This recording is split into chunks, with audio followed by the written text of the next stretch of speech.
ध्यानाभ्यास के लिए कृपया अपने नेत्रों को बंद कर लीजिए। आपकी मूर्त आपके समक्ष है, जो केवल सुख स्वरूप है। उससे युक्त रहकर केवल सुख को भोगिए। यही परमात्मा होना है।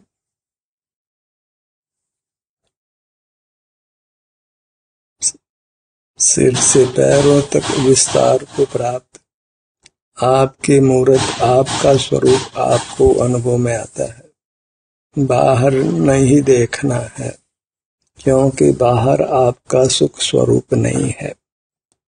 बाहर से विदाई लेना है, निवृत्त होना है, अपने उत्तम सुख स्थान में रहना है। सुख से ही रहना है, सुख को छोड़ना नहीं है। अपना सुख भोगते हुए रहना है।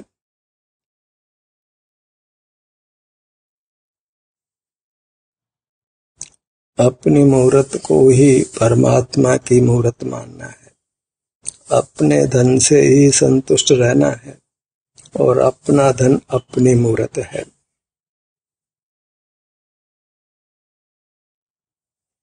दूसरे की थाली की ओर देखें तो उसमें अपने से अधिक या न्यून भाषित होता है और विकल्प उत्पन्न होता है। दूसरे की ओर नहीं देखना है।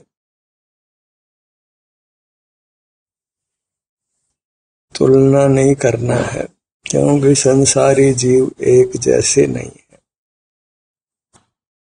मुक्त जीवों का भी आकार एक जैसा नहीं है। इसलिए दूसरे को देखकर तुलना के विकल्प में नहीं आना है। जहाँ तुलना है वहाँ आकुलता है।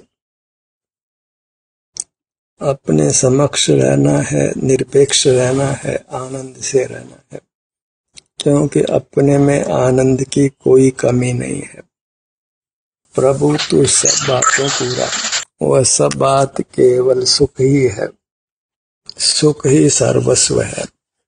यहाँ अनेक बातें नहीं है, यहाँ केवल सुख ही है।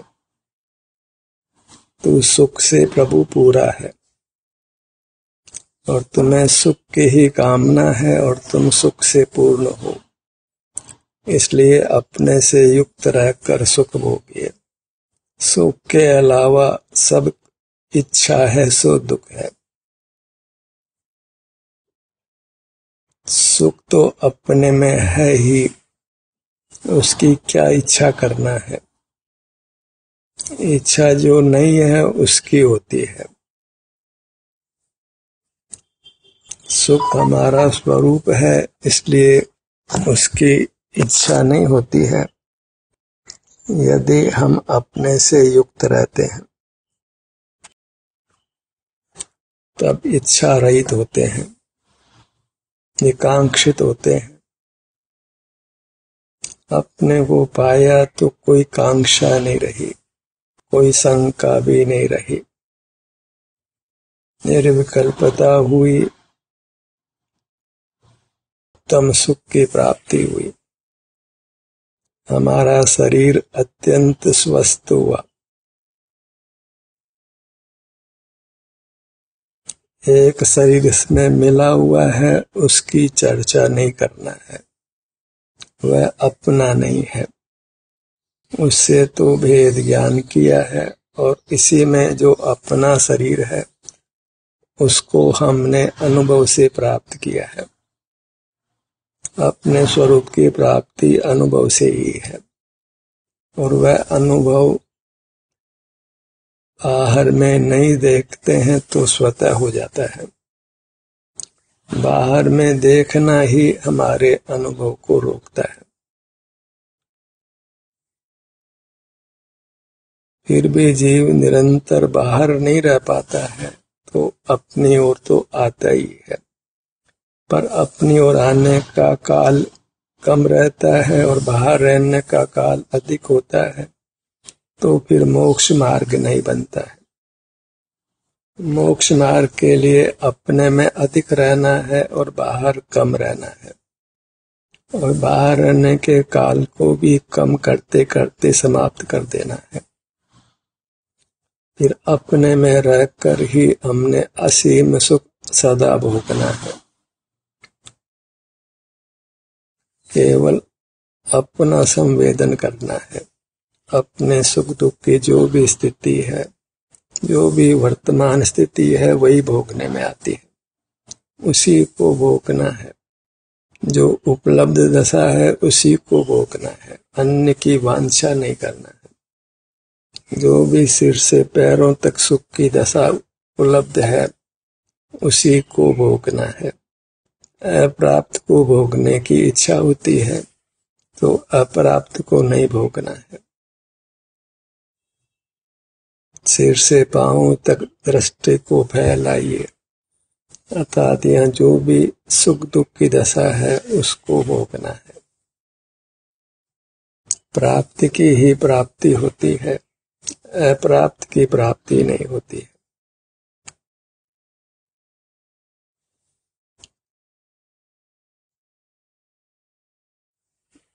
बस इतनी सावधानी रखनी है कि हम अस्वस्थ नहीं हो। क्यों? दुख अस्वस्थ होने का है, अर्थात पर में स्थित नहीं होना है, इंद्रिय ज्ञान में नहीं रहना है। अब तक जो दुख पाया है वह बहिर्मुख रहने से ही पाया है, इंद्रिय ज्ञान में रहने से ही पाया है। लौकिक कार्यों के लिए भी इंद्रिय ज्ञान में रहे और धर्म के लिए भी इंद्रिय ज्ञान में रहे तो फिर धर्म कैसे मिल सकता है? पारलौकिक मार्ग अर्थात उत्कृष्ट लोक का मार्ग, और उत्कृष्ट लोक वह हमारी मूर्त है। पर उत्कृष्ट को कहते हैं, लोक वह हमारा चिल्लोक है। चिल्लोक ही उत्कृष्ट है, उसके अनुभव रूप रहना वही पारलौकिक है। बाहर में कोई क्रिया पारलौकिक नहीं है। चाहे आप देव दर्शन करिए, स्वाध्याय करिए, तीर्थ यात्रा करिए, दया करिए, प्राणी संयम करिए, इस सब में अपने उत्कृष्ट लोक की चर्चा वार्ता नहीं है, अर्थात उसका अनुभव नहीं है, तो वह सब मोक्ष मार्ग भी नहीं है, धर्म नहीं है। धर्म नाम अपनी मूरत को धारण करना है, अपनी मूरत से युक्त रहना है, अपने सुख को ही भोगना है। पर का सुख नहीं भोगा जा सकता है। मूर्त में तो सुख है ही नहीं। अन्य जीव संसारी हो या मुक्त हो, उनका सुख हमको नहीं मिलता है। हमें अपना सुख ही मिलता है, तो फिर अपनी सेवा में रहना है। अपने को अपनी ही कृपा चाहिए, अपनी मूर्त ही हमको सुख दे सकती है। दूसरा कोई संसारी हो कि मुक्त हो, उसकी कृपा हमको नहीं मिलती है। अपनी मूर्त ही कृपालु देव है, उसी के सन्मुख होने से उसकी कृपा हम पर बरसती है, हम आनंद पाते हैं। तो वह मूर्त हमसे भिन्न नहीं है, हम ही हैं। हम ही कृपालु देव हैं, अपने पर कृपा बरसा सकते हैं। तो हमें अपनी मूर्त में ही मिलकर रहना है, उसी में एकाकार होकर रहना है। ये कथन इसलिए है कि वस्तु उत्पाद व द्रव्य रूप है। द्रव्य जो निज विस्तार है उसको द्रव्य बना है, उसमें प्रति समय वृत्ति उत्पन्न होती है। उस वृत्ति को ही मार्ग कहा जाता है। ये वृत्ति तू अपने विस्तार में केली कर। एक ही वस्तु में इस प्रकार भक्त और भगवान का भेद बनता है, भोक्ता भोग का भेद बनता है, ध्याता ध्येय और ध्यान का फल, इस प्रकार चार भेद भी अपनी वस्तु में ही बनते हैं। पर का कोई विकल्प नहीं है, पर की चर्चा नहीं है, पर का कोई प्रयोजन भी नहीं है, क्योंकि पराधीनता से सुख नहीं होता है। पर लक्ष्य में विकल्प ही होता है, आकुलता ही होती है। अपनी मूर्ति से ही जुड़कर हम निराकुल रह सकते हैं, परमात्मा हो सकते हैं, संसार सागर का अभाव कर सकते हैं, सर्व दुखों का अभाव कर सकते हैं। तो अपनी मूर्त की ही हमको शरण है, अपनी मूर्त से ही युक्त रहना है। इतना ही धर्म का स्वरूप है, जिसमें पर का कोई विकल्प नहीं है। पर को तो नजरों से ओझल रखना है, पर का चिंतन नहीं करना है, पर से प्रीति नहीं करना है। वह वास्तव में राग है, आग है, बंधन है। कुशील पर के आश्रय से होता है, पर के देखने जानने से होता है। शील नाम स्व के ग्रहण करने का है। भगवान का स्मरण भी शील नाम नहीं पाता है, उसको भी कुशील संज्ञा है। अपनी मूर्त के संवेदन से ही हम शीलवान होते हैं, चारित्रवंत होते हैं, धर्मी होते हैं और सुख पाते हैं। अपनी मूर्त की ही आराधना करते हैं, और वह आराधना संवेदन रूप है, भोगने रूप है। हमें अपने को ही भोगना है, सतत भोगना है, क्योंकि हमको सतत सुख चाहिए। और वह भोग भी स्वमेय हो जाता है यदि हम कुभोग को छोड़ देते हैं। पर का कुभोग होता है, अपना सुभोग होता है। वास्तव में तो पर का भोग कहने में ही आता है, पर लक्ष्य में हमारा सुख ही वैसे हो जाता है। हम अपने सुख को ही बिगाड़ देते हैं, अपनी मूर्त को ही हम बिगाड़ देते हैं। जो मूर्त सुख स्वरूप है वह वेदना की मूर्ति हो जाती है। कोई जीव हीरे से अपने सर को फोड़ ले तो उसमें हीरे का कोई दोष नहीं। ऐसे हम हमारी मूर्त को ही दुख रूप करते हैं, जगत का आश्रय करके। जो सुख रूप है उसको हम ही दुख रूप परिणमाते हैं। मूर्त तो सुख स्वरूप ही है, बहुमूल्य है, परमात्मा रूप ही है, आनंद का कंद ही है। अपनी मूर्त के समान दुनिया में एक भी पदार्थ नहीं है। अनंत जीव मुक्त हो गए हैं, अभी भी जीव मुक्त हो रहे हैं और आगे भी होते रहेंगे। हमारे लिए उनसे कुछ भी प्रयोजन नहीं है। लोक में भी कोई कितना धन कमाता है उससे हमें कोई प्रयोजन नहीं। हम जितना कमाते हैं उससे ही हमारा प्रयोजन होता है। हमारा प्रयोजन हमारी मूर्त से है, अन्य से कोई मतलब नहीं। केवल हमको हमारे शरीर से मतलब है, और वह शरीर भी आंतरिक है, बाह्य नहीं है। बाह्य जैसे आकार वाला है, फिर भी बाह्य कहने में नहीं आता है। बाह्य शरीर मूर्त शरीर का नाम है, और आभ्यंतर शरीर हमारा स्वरूप है, वही सुख स्वरूप है।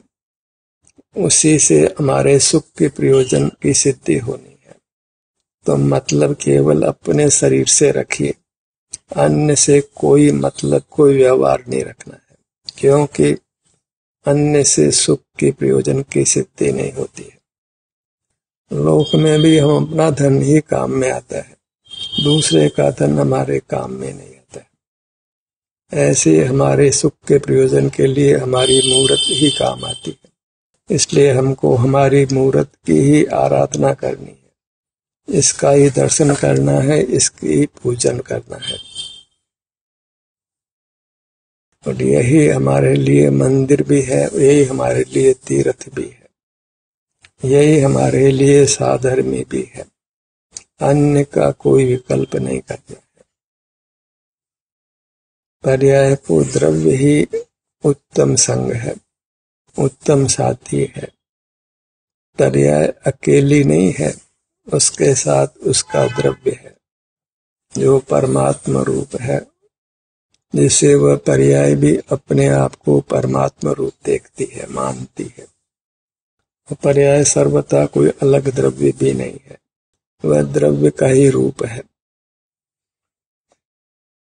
अपनी मूरत से ही निरंतर संपर्क रखना है।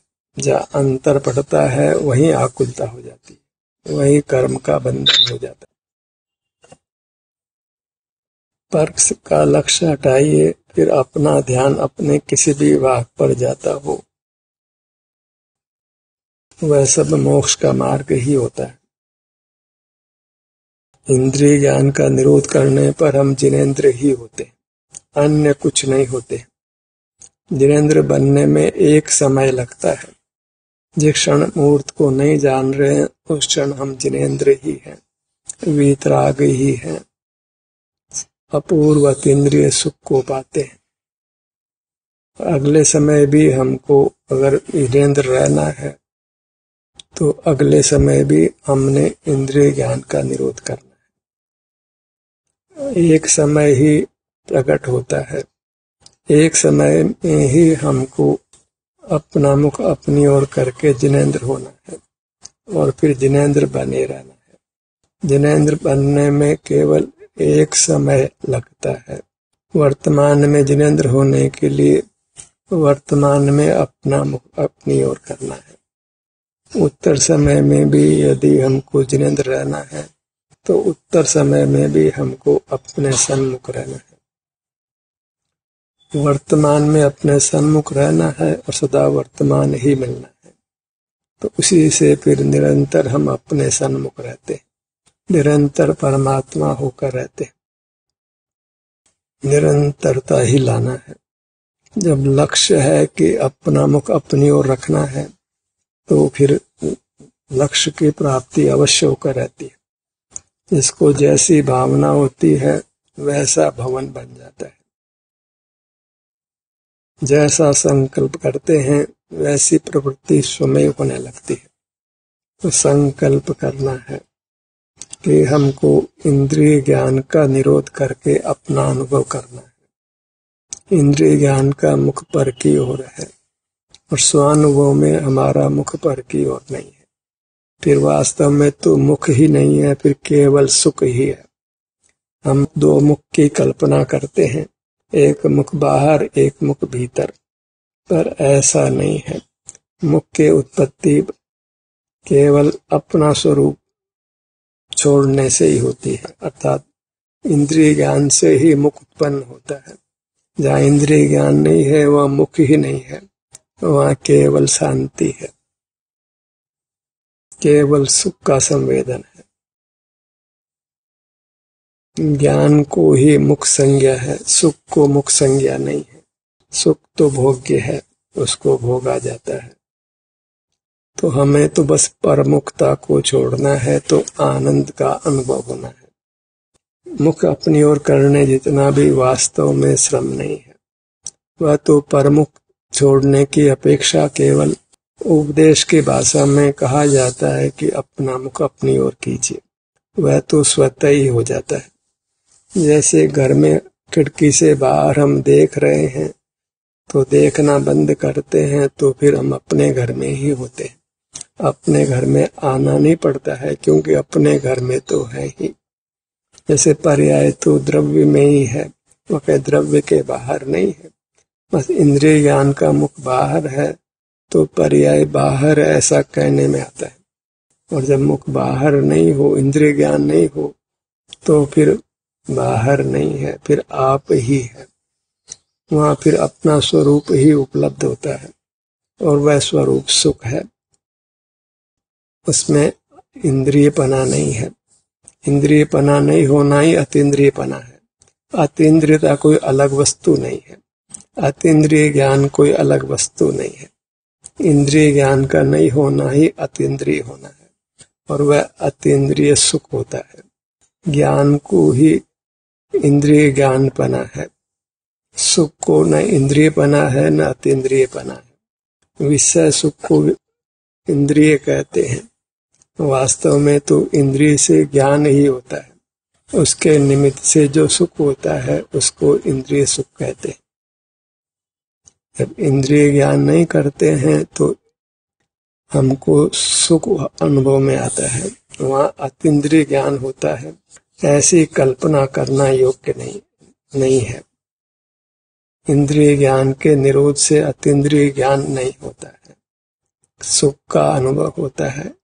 और ये अनुभव के स्तर पर प्रमाण कर लीजिए। जहाँ बाहर नहीं जानते हैं तो अपने आत्मदेशों में निराकुलता होती है, अर्थात शांति होती है, राग द्वेष नहीं होता है, दुख नहीं होता है।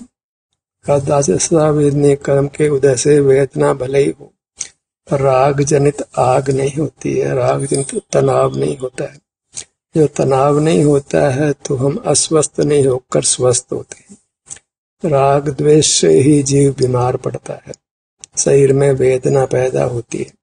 और राग द्वेष तो ज्ञान के होने पर अवश्यंभावी होता है। ज्ञान नहीं हो तो राग द्वेष नहीं होता है। ज्ञान के निरोध से वीतरागता होती है, अतीन्द्रिय ज्ञान नहीं होता है। ज्ञान का एक ही प्रकार है कि वह इंद्रिय ज्ञान है। ज्ञान के दो भेद करना योग्य नहीं है। ज्ञान एक ही प्रकार का है, उसका नाम इंद्रिय ज्ञान है। सुख भी वास्तव में तो सुख ही है, पर जहाँ इंद्रिय ज्ञान के निमित्त से वो उसको व्यवहार से सुख कहने में आता है, वह वास्तव में सुख नहीं है। वहाँ तो जैसे भोजन किया तो भूख से निवृत्ति हुई तो सुख सा लगता है, भूख नहीं हो तो भोजन भी सुख सा नहीं लगता है। वह तो केवल खाज को जाने जैसा ही है। खाज को जाने का सुख तो वास्तव में पीड़ा को बढ़ाना है, वह पीड़ा ही है। इंद्रिय सुख तो कहने में आता है, वह तो दुख ही है। इंद्रिय ज्ञान के निरोध से न इंद्रिय सुख होता है न अतीन्द्रिय ज्ञान होता है, वहाँ केवल सुख ही होता है। सुख भी वास्तव में एक ही प्रकार का है, जो इंद्रिय ज्ञान के निरोध से होता है। इंद्रिय ज्ञान से तो सुख नहीं होता है। इंद्रिय सुख तो कहने में आता है, वह तो वास्तव में विषय जन्य दुख ही है। विषय सुख विषय दुख ऐसा दो प्रकार का भेद करना भी योग्य नहीं है, क्योंकि उससे भ्रम पैदा होता है। पर इंद्रिय ज्ञान में भ्रम होता है, जब अनुभव करते हैं तो वह भ्रम समाप्त हो जाता है।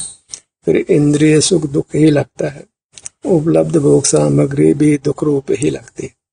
केवल अपने में रहने से ही हमको फिर सुख लगता है। उसी सुख की बढ़वारी होती है जब जीव इंद्रिय ज्ञान के निरोध का ही प्रयत्न करता है। फिर सुख बढ़ता ही जाता है, क्योंकि बाधक कारण कर्म नष्ट होता जाता है तो सुख बढ़ता जाता है। कर्म ही सुख को रोकता है। और जब हम इंद्रिय ज्ञान में नहीं रहते हैं तो आश्रव बंध रुक जाता है, संवर निर्जरा प्रकट होते हैं, उसके साथ ही सुख प्रकट होता है और वही फिर पूर्ण भी हो जाता है। हमें तो बस केवल सुख को अपना स्वरूप मानकर अपने से युक्त रहना, तभी हमारे सुख की कामना की पूर्ति हो सकती। मैं सुख स्वभावी हूँ तो अपने से युक्त होकर सुख मिलता है, और भी कुछ मिलता है तो फिर आकुलता ही है। सुख के अलावा दुख ही होगा। हम सुख के अलावा भी कुछ हैं तो सुख के अलावा तो फिर उसका प्रतिपक्ष दुख ही होता है, जो मुक्त जीवों को नहीं होता है। सुख ही होता है, सुख के अन्य तो जो भी कुछ भाव है उसको दुख ही जानो। या तो सुख है या फिर दुख है, अन्य कुछ नहीं है। राग है, द्वेष है, श्वासोच्छ्वास है कि धड़कन है, फड़कन है, चलना है, बैठना है, उठना है, खाना पीना, सब कुछ, ये सब कुछ सुख नहीं है। सुख मात्र सब बाह्य प्रवृत्तियों को छोड़ने